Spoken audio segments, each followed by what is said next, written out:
Okay, guys, so today in class, we focused on constructing a stem and leaf plot. So tonight on your homework, your first couple of questions just ask you to look at a stem and leaf plot and like identify the upper extreme, the lower extreme, or the range.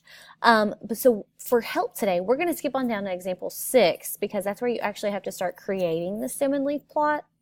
And you actually have to make a stem and leaf plot for questions 6, 7, and 8. So a stem and leaf plot we talked about in class today is a graphical display where the data is organized by place value. The last digit is always your leaf and all of the other digits are your stem. So steps to creating, the first thing that you have to do is you have to place your stems on the left and your leaves on the right. To get those, we have to order the data set from least to greatest. Okay, we have to figure out what is going to be our stem, what is going to be our leaf, and then we put the stems on the left, the leaves on the right. We have to remember to create a key, okay, to explain to people what our data set says. And then lastly, we need to put a title on there. So, like I said, drop on down to example 6, and we have this data set, and it's talking about Jefferson Middle School homerooms. You have the homeroom teacher over here on the left, and then the number of students they have on the right. So the very first thing that we need to do before we can start any of this is to put our data set in order from least to greatest. And we talked in class today about putting that data set in order from least to greatest and stacking them vertically so that it's easy to see the ones place, the tens place, the hundreds place. So if we order them from least to greatest, we can see that our minimum is 22. The smallest class size we have is 22, and the maximum class size is 41. Okay, so again, we're going to stack those on top of each other like this, so it's really easy to see what's in the ones place, to see what's in the tens place. Our order from least to greatest, smallest is 22, then we have 26, 28, 33, 33 again, 37, 38, and 41. So we have to pick out our smallest place value because those are going to be our leaves. So anything in our ones place, that's our smallest place value, is going to be a leaf, and then everything else is going to be a stem. So that means that our stems, kind of off the screen there, should be 2, 3, and 4.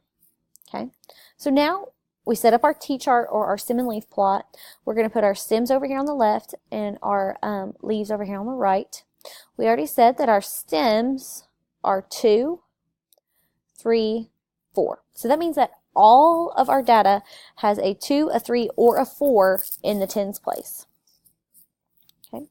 So our leaves that go along with the 2 are 2 to represent 22, 6 to represent 26, and then 8 to represent 28.